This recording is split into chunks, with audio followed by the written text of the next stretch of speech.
Hello, everybody. My name is Bruce Montgomery, and this is my colleague, Tracy Priest. Hello, everybody. And we're with The Road to Retail. On our podcast, Tracy and I hope to offer tips, insights, ideas, and examples for how small, emerging, and challenger CPG, consumer packaged goods, brands can build their business. Everything from determining if you're ready to grow, where to start, how to prove it online, how to go about securing distribution at a national retailer, driving your business with the end consumer, and how to go about finding an investor if that's important to you. The bottom line is, we would love to help you be successful by highlighting the many important factors that go into establishing and growing your brand. Bruce and I have been working in CPG commercial operations for over 30 years, working on brands of all sizes. By commercial operations, we mean sales, marketing, trade marketing, new product development, broker and distributor management, new product development, brand M&A, and financing. As a part of our show, we bring our guests that are brand founders and leaders, agencies, Amazon specialists, sales agents, contract manufacturers, retailers, and investors to discuss their experiences and share their insights with the audience. To keep up with the show, please subscribe to the Road to Retail podcast on Apple Podcasts, Spotify, or YouTube. Leave us a review and consider sharing the show with a friend or colleague that may benefit from the content. You can also check out our website to learn more at www.road2retail.com and follow The Road to Retail on LinkedIn. We would love to have you along for the ride. Looking to scale or launch your supplement or skincare brand? Eagle Labs Incorporated, based in Florida, offers full-service NSF-certified contract manufacturing of capsules, tablets, powders, liquids, gummies, and lotions. All of their manufacturing takes place in the USA. From R&D and formulation to packaging and fulfillment, Eagle Labs provides scalable, high-quality production that meets FDA and NSF standards. To learn more, contact Michael Law, Chief Commercial Officer at Eagle Labs at michael.law@eaglelabsinc.com, EAGLELABSINC, Michael Law, eaglelabs.com, or text him at 203-242-6417. Today's show is sponsored by Retail and Response. You've heard it a million times on this podcast. It's not about getting your product on the retail shelf. It's about moving product off the shelf and hitting the retailer's sales velocity hurdles fast. Otherwise, they're going to begin the discontinuation process. Trust me. A slow sales start can be fatal to your brand. You need consumers coming in seeking your brand. You know, the one they heard about on radio or saw on TV. If you think radio or TV advertising is too expensive, you need to speak with our friends at Retail and Response. With over 30 years helping drive hundreds of millions of dollars of sales for their clients, Retail and Response can get your brand on radio and TV for pennies on the dollar. Check them out at retailandresponse.com. That's retailandresponse.com.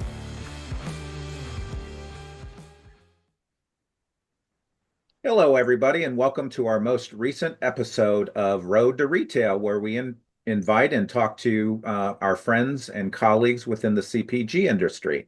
So we have a very illustrious guest today. And Bruce, good to see you. Tell us about our guest. Tracy, good to see you too. Today we're joined by Scott Emerson, the founder of the Emerson Group. Longtime friend of mine, and Scott and his firm literally pave the road to retail for many brands. So Scott, welcome to the show and thank you for your time this morning. Oh, you got it. And you know what, Tracy, illustrious. Nobody's ever used that word about me before. So well, that's okay because Tracy and I can't spell it. But anyway, Scott, welcome. Oh, no, wait, is this my podcast or your podcast? It's a triple header, baby.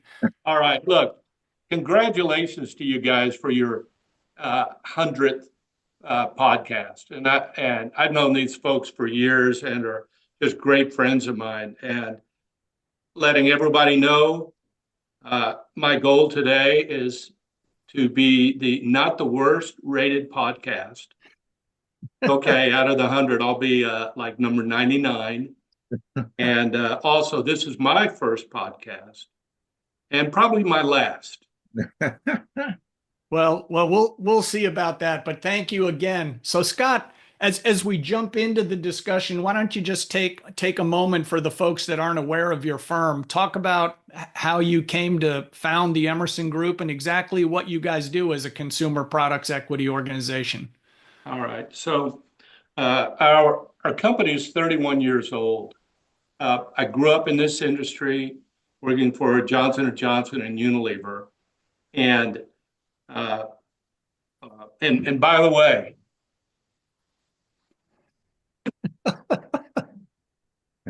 here's my first sales bag. Nice. For those of you listening, Scott is holding up his Clark Kent leather bag issued to all of Young Guns when we were starting out, and he still has it, which is a tribute to him. So anyway, kind of the point of that is when I was with those two big firms, I always tended to like the smallest and I guess heritage brands within my portfolio. I always say it's easy to sell Tylenol, but try selling some of this small stuff. And I learned that tender loving care and attention around these brands could at least help them reach their potential. And on that sales bag thing, you know, when I came out of Johnson & Johnson, I thought it was really, really good. But I was humbled because I realized that now I have to be bigger than the bag that I'm carrying. With other big, major brands, they're paving the way for the sales folks. But when you have to be the one to pave the way for a brand somebody hasn't heard of before, you got to be better and it's harder. So I wanted to start a firm, and nothing against brokers because they're really important, but I didn't want to be in the brokerage business. I didn't want to be in the rep business. I just knew I wanted emerging, new, small brands that needed tender loving care and to build an infrastructure around it over time. So really, that was the heritage, and that's still how we operate today. That's awesome. Well, having been an Emerson Group client and around Scott's firm, I would say they've built a very successful firm for Scott and his partners. My first meeting with the Emerson Group, there were 8 employees, and we were at a very small table. And you know what? Even though the Emerson Group is much bigger, when you deal with these folks, it still feels like you're at a very small table. So I salute you, Scott, for the culture you've built. Tracy, take us into the world of digital first brands, and let's hear what Scott has to say about that. Yeah, so Scott, tell our audience a little bit about digital first brands and really what the effect of digital has had on the CPG industry, because I think it's had a pretty big effect. So tell us a little bit about your thoughts on that. Yeah. So that's kind of I think it's a 2-part digital first and maybe where we are today around digitally enabled sales by the shopper and where it's headed 5 years from now in 2030. So digital first brands, just to put a metric around that, health and beauty, that industry is 163 billion. Wow. Within that 163 billion, Amazon is 32 billion of it. Of that 32 billion, 12 billion are not in stores. And they originated, at Amazon or where they could digitally. And I'm also not just Amazon, I'm saying D2C, et cetera. Right. And today that's where, evolving or new products or whatever, that's how they're launched into the marketplace, probably globally as well. Mhm. You know, you go 20 years ago, we would launch regionally. It played out there, became a model of success. We'd move to a larger retailer, et cetera. And it was really hard to launch new products then, very expensive. Right.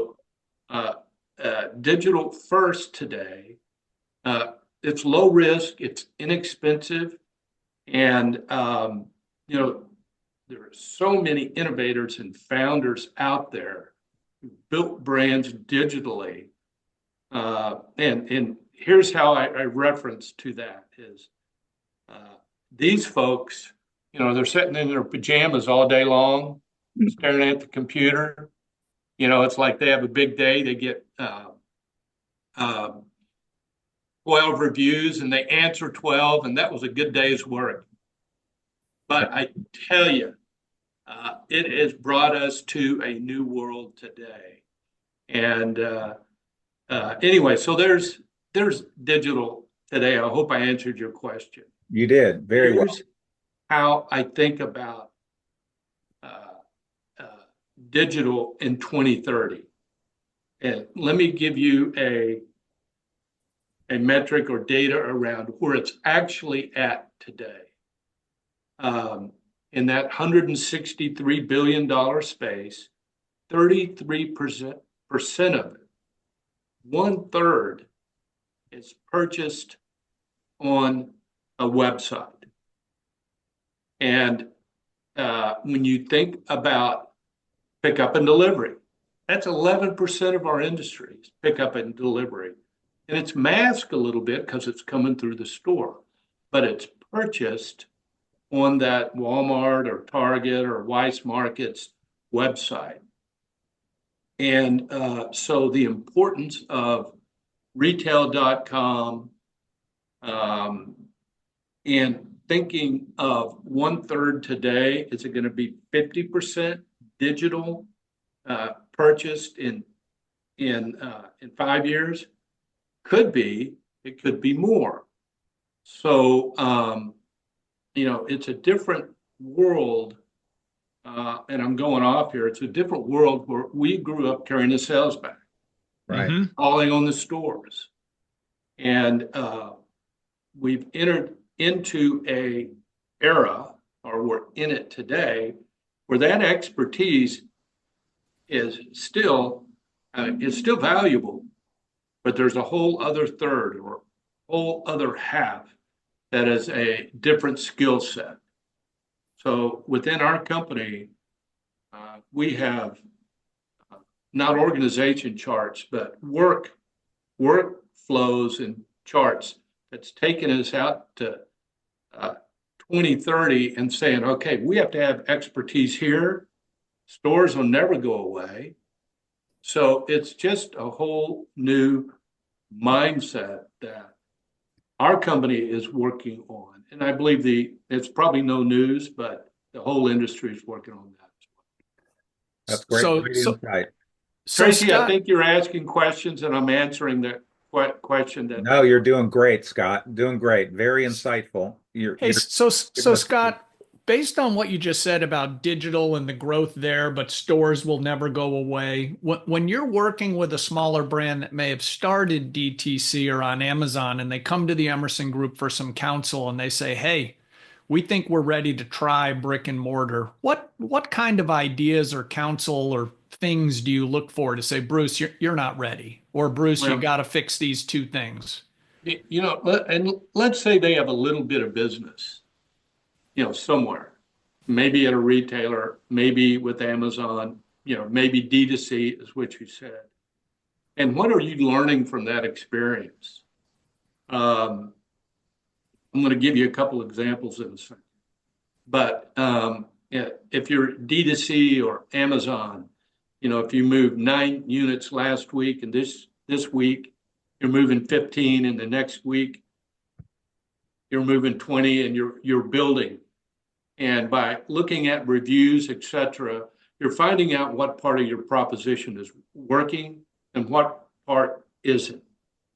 So it's like whatever channel of distribution in, you have to be at a point that you can prove out the consumer is accepting your point of difference and reason for being, that it is ready to move on, because more distribution or other channels, if it's not working in your original channel, it's not going to work there either.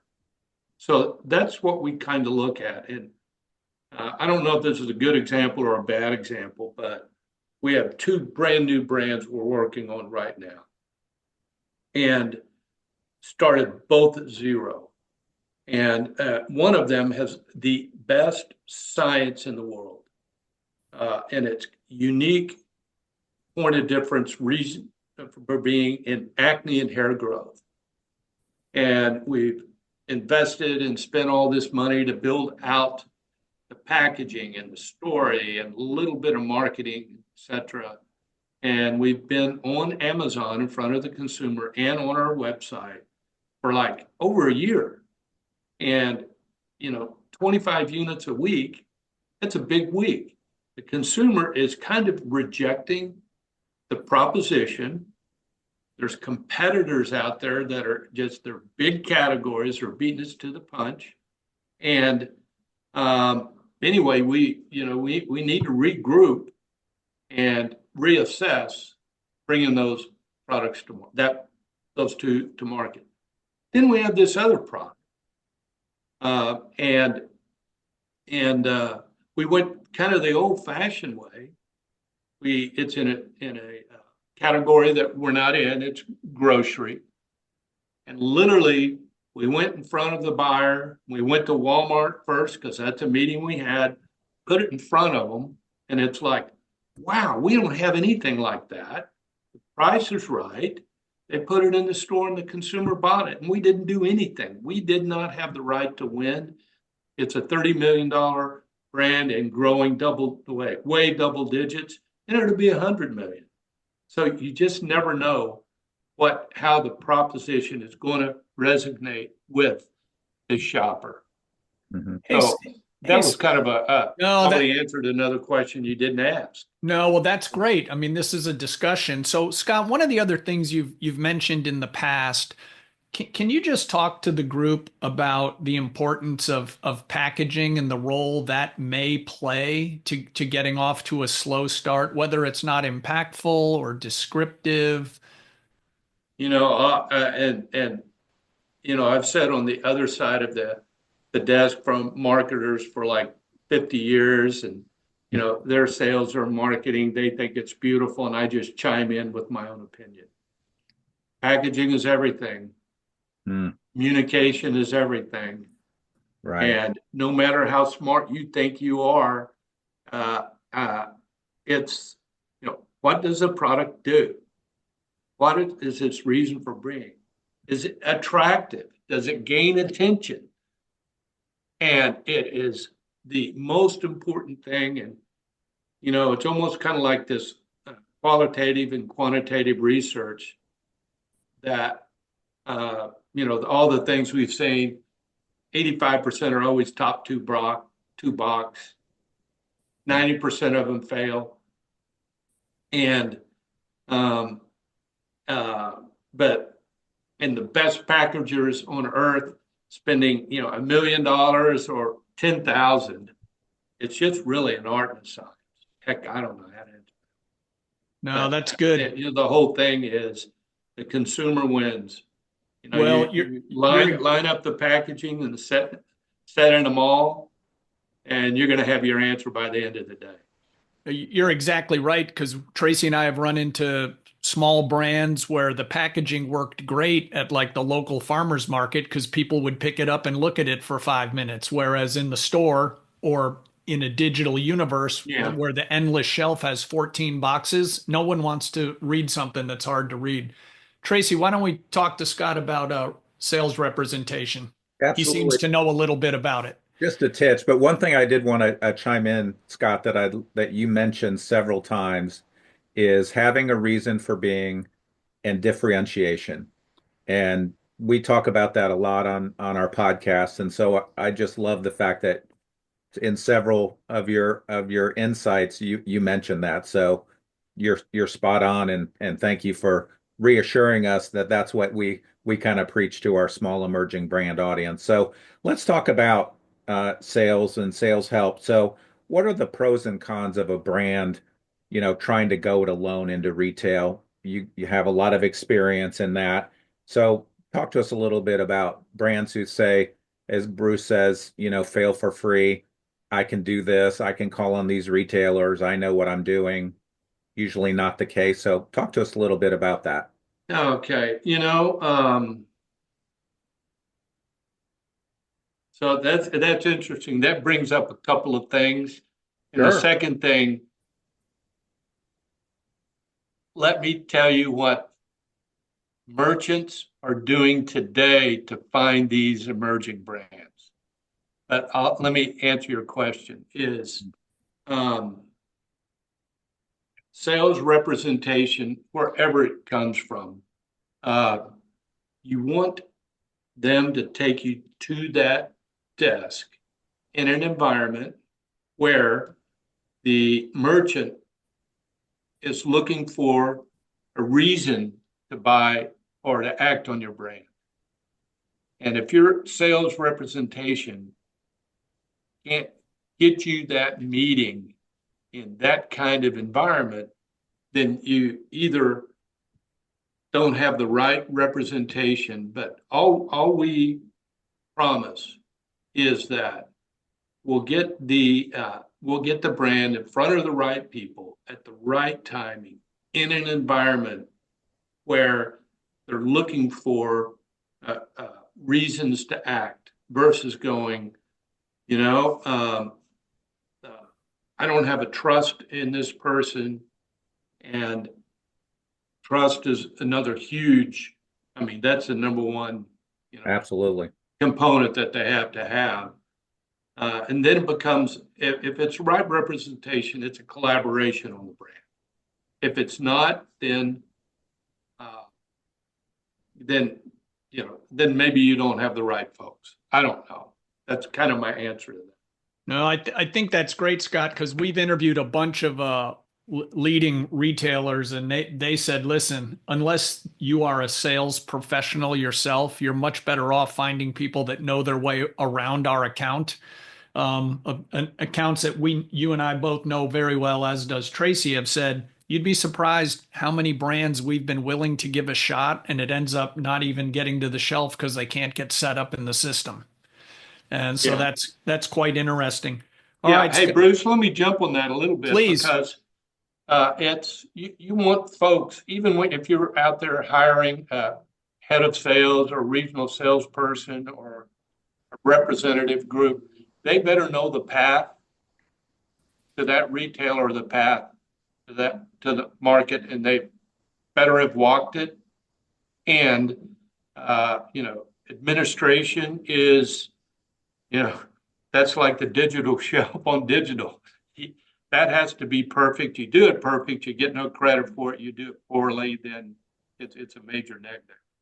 Yeah, So that is key. It's like the offensive line in football. If they don't call your number, you've had a good game. Yeah.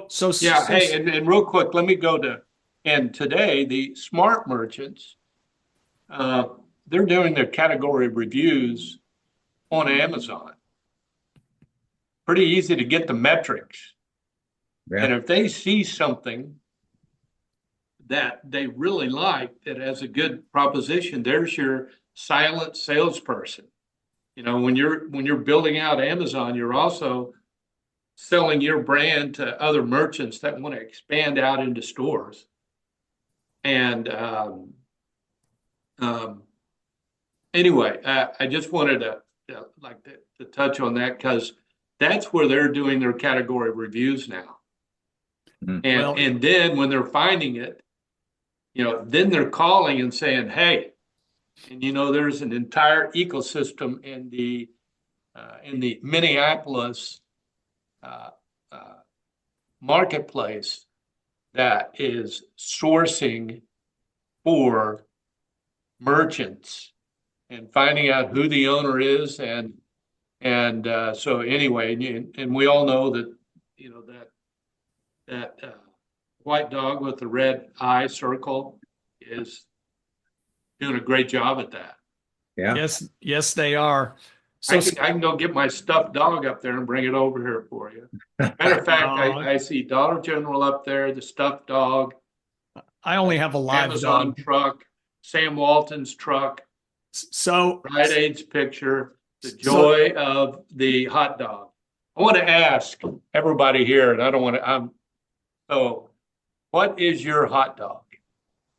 Bruce, what is your hot dog? you mean that I eat? No, what is your hot dog? What is the one thing people who know you and like about you would be disappointed if you didn't have it? If I didn't have it, What do people love about you, Bruce? I Tracy? would like to think they know that I'm trustworthy and they can count on me. Yeah. So, and that's the hot dog is the reason for being for Costco. You take away that hot dog, and Jim Senegal raised the price. It's the most in the millions consumer complaints he's ever had as he raised the cost of the hot dog.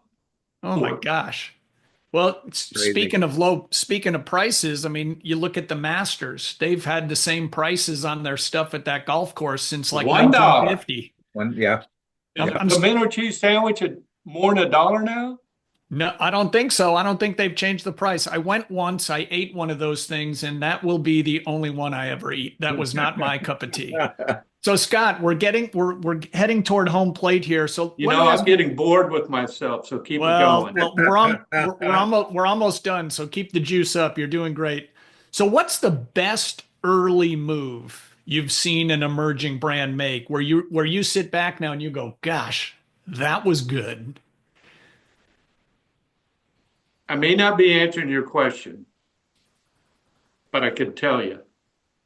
2017, there's this kid who was selling season tickets for the Arizona Diamondbacks. And he noticed that they'd pour out the Gatorade and put this other powdered mix in that. So this guy goes on the internet and finds, and it turned out to be a Nobel Prize winning simple formula for hydration.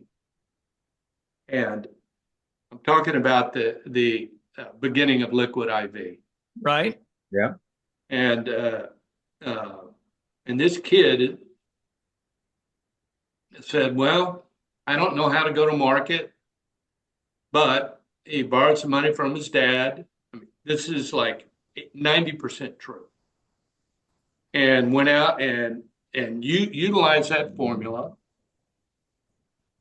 patented ORS as a name against, he patented the name. He couldn't patent the formula for hydration. And he ordered, and he went to a co-packer and built a powdered, single serve, and went into Costco and said, look, I'm going to give you all this product and I'm going to demo it. And it sells for $17.99. And then he would demo it, one store, go to the Whole Foods where he gave them the product, demoed it. The next day he'd go to Costco, same thing. Kept that going. And a merchant in Seattle, it may have been regional in LA, said, what's going on with this brand in this store? And they launched it regionally. And then it became like the social media giant. It's the fastest brand to $1 billion in the history of brands. So I'm just kind of giving you an example that it doesn't have to be that tried and true formula and thinking. I hate saying outside the box, but thinking outside and coming up with ways to build a brand. anyway, so I Well, probably didn't answer your question. no, actually, you did, because what you just validated, Scott, is everything still comes down to hard work, determination, guerrilla warfare, and sampling. There is nothing more powerful. If it's something you can eat, That's right. smell, touch, feel, I mean, someone tells you, hey, this is going to be the greatest tasting piece of gum you've ever had. You might say baloney. They hand you one and you try it. You'll either say baloney or you're right. Yeah. Hmm. And I All have right, two, Tracy, but you go know ahead, what? Scott. Look, everybody who watches this podcast, it's hard for me to stay on attention because the way Bruce Montgomery looks with that background makes his hair look like shorter, like he got a haircut or something. I mean, he is like the biggest afro there is, and it's taken me off my thinking track. Scott, I got daughters. My hair's falling out. This is all So that's left. there's two things: show up early, follow up, hang around the basket. You do that, you're going to win. I love that. And another thing, just work hard and be nice. I can't outsmart anybody, but I can out.